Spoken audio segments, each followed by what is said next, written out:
법의 심판은 받지 못했지만 하늘이 심판한 사건, 제천배수로 토막살인 사건 실화 이야기. 2003년 3월 16일 충청북도 제천시의 한 배수로 공사 현장에서 작업을 하던 포크레인 기사가 머리, 몸통, 팔, 다리 6조각으로 끔찍하게 토막난 사체를 발견하였다. 특이한 점은 범인이 시체를 각 부위로 토막내고 다시 가지런하게 원래 위치로 배치 후 땅에 묻었으며, 시체는 부패가 진행되고 있었지만 자신을 알아봐달라는 듯이 간신히 손에 지문만은 남아있었다. 시신을 수습한 경찰은 확보한 지문 복원을 통해 피해자의 신원을 파악했는데, 확인 결과 2002년 12월 16일 경기도 용인에서 실종 신고가 들어온 서울 출신 독신 여성이었던 구모 씨로 밝혀졌다.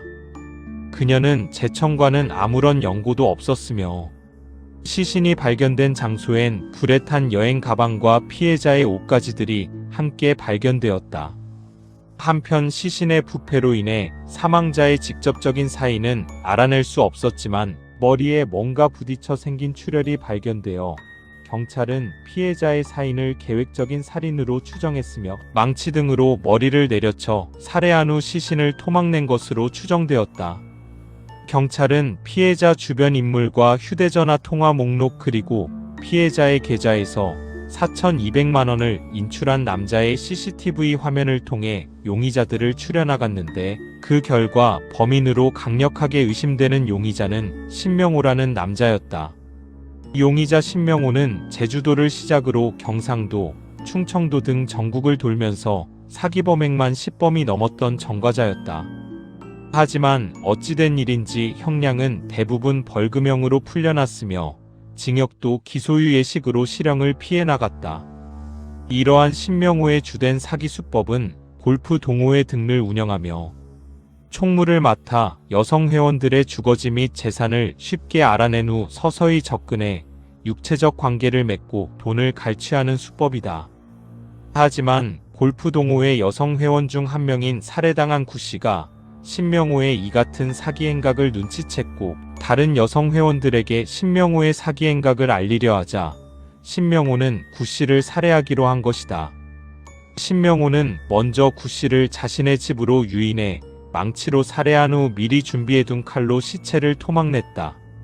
제천에 시체를 유기한 이유는 과거 자신이 예전 내연녀와 밀월 여행을 했던 곳이 제천이었기 때문이라고 경찰에 진술했다.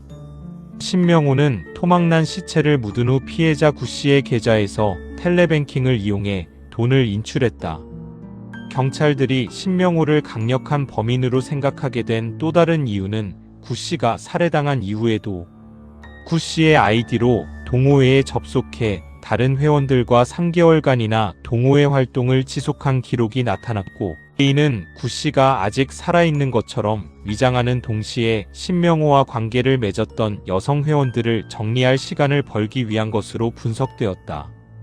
이러한 분석을 토대로 경찰은 이 사건의 범인을 피해자와 같은 골프 동호회에 소속되어 있던 사기 전과자 신명호로 지목하고 수사를 시작했다. 하지만 신명호는 쉽사리 잡히지 않았다. 신명호는 자신이 사기친 여성들의 물품을 몰래 중고로 팔 때도 또 다른 여자를 시켜 판매하는 등 자신의 흔적을 철저히 남기지 않았고, 심지어 여성들을 협박하여 여성들의 남편들 신분증을 쓰기도 했다. 경찰은 신출귀몰한 신명호 수사가 장기화되자 사건 발생 5개월 만인 2003년 중요종합수배 살인 용의자로 전국에 전단지를 뿌리고 공개 수배를 했다. 하지만 경찰들의 끈질긴 수사에도 신명호는 결국 잡히지 않았다. 3년이 지나도록 범인을 잡지 못한 제천경찰서 형사들은 최초 2007년 토막난 시신이 발견된 곳으로 다시 찾아와 살해당한 구 씨에게 소주 한 잔을 올리며, 지금 우리가 신명호를 잡고 여기에 왔더라면 죄송한 마음이 조금 덜했을 텐데 정말 미안합니다. 범인을 잡고 꼭 다시 오겠습니다 라고 말하기도 했다고 한다. 결국 경찰들은 15년 동안이나 신명호를 잡지 못했다. 하지만 하늘은 신명호를 잡아 경찰에게 알려줬다. 2018년 6월 어느 날 경찰은 강원도 속초의 한 원룸에서 고독사한 시체 한 구를 발견한다. 신명호였다. 사인은 당뇨로 추정했다. 15년 동안이나 제대로 된 사회생활을 하지 못한 채 도망다니다가 결국 병원 한번 가지 못하고 고통에 시달리다 죽게 된 것이다. 신명호는 끝내 법의 심판은 받지 못했으나 하늘이 심판한 것이다. 지금까지 그날의 이야기였습니다.